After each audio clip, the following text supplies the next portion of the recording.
Hey guys, welcome back. I'm Madison, and today I wanted to talk to you guys about Anthurium Superbum, a little bit about the plant in general, and some care tips that I have found to work really well for me. So let's go ahead and get into it.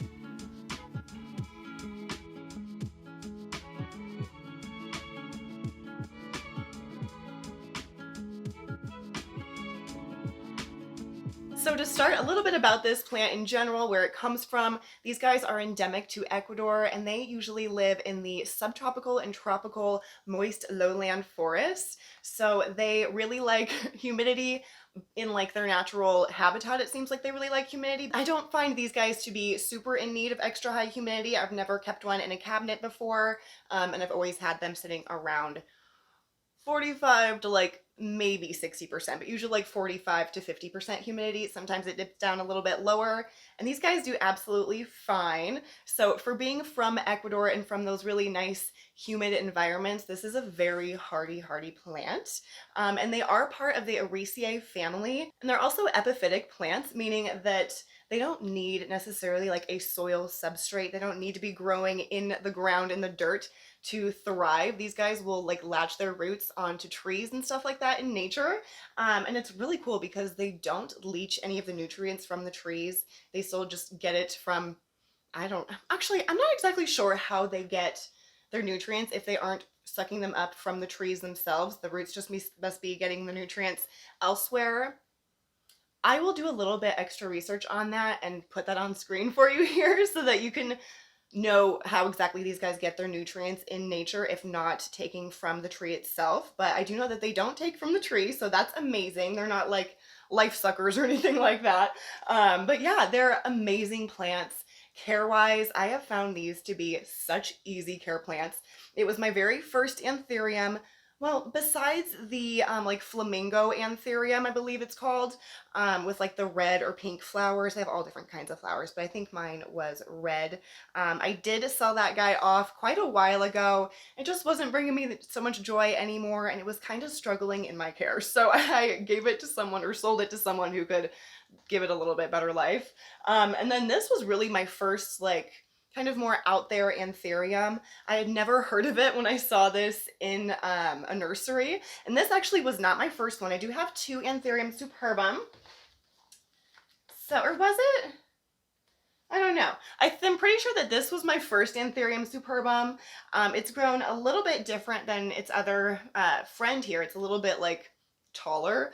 But since getting this plant, it's been such an easy grower. It pretty regularly pushes out growth. I would say I get a new leaf once a month or maybe twice a month. If it's like really, we're getting into the growing season, it definitely slows down in winter when the light source is a little bit less.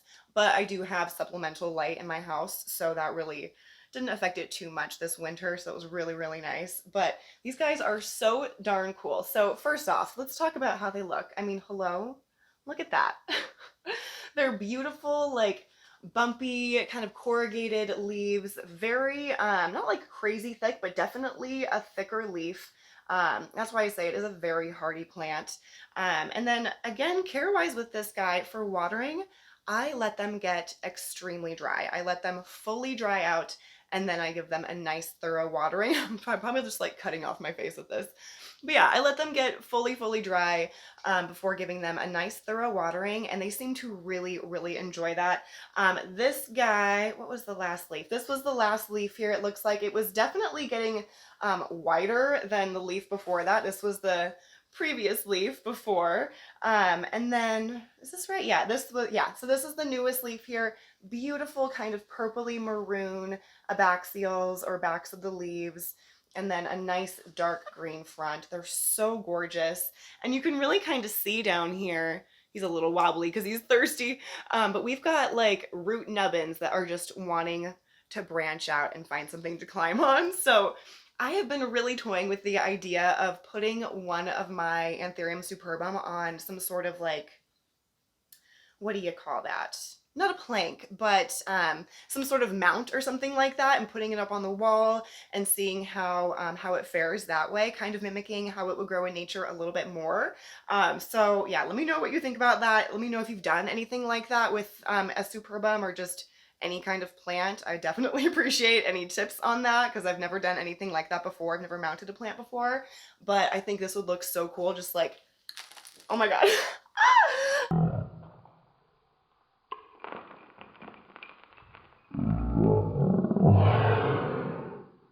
I just poured so much soil. That's okay, that's what the vacuum's for. But just like sitting, you know, hanging off a wall, like, you know, wha-bam. I think that would be so cool. So yeah, I'll toy with that a little bit more and see. I don't know how realistic that is, but I think that would be so cool. And I just want to show you here too, this guy does have a growth point happening. Hopefully you can see that there. Try to block my face out. But we've got a nice growth tip happening here. So that will be turning into a beautiful leaf soon. And I actually have on my other Superbum another like fresh leaf that is just starting to come out to show you so you can really see what that color looks like. But this here is the newest leaf. This Superbum I got not terribly long ago.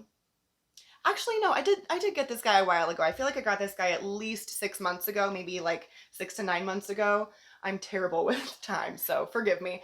But this guy has just been non-stop. You can see some of the original leaves were getting kind of crisped and damaged. I think that is just from acclimating to my home when I first brought it in. And they were the oldest, or yeah, the oldest leaves that were on the plant. So I'm not mad about it whatsoever. Oh, I'm sorry if you can hear my dog whining in the back. She wants to play. But yeah, super, super easy care plants. Again, let it totally dry out and then give it a nice, thorough watering. And this guy does amazing. As far as fertilizing goes, I like to give this guy nice small doses and frequently. So every single watering, especially I make sure to be doing this during the growing months, which inside your home, if you have supplemental lighting, all of the months are like the growing months, you know, but anyway, so yeah, I will give this guy small doses, but very, very frequently. So it's been doing really well. I haven't had any issues with over fertilization or anything like that. And I think that is because I dilute it so much for each watering. So it's not getting like hammered by any means. As far as light goes, I've had these guys in a couple different light situations, but I do like to keep it about 5 to 6 feet from a grow light or from a natural light source.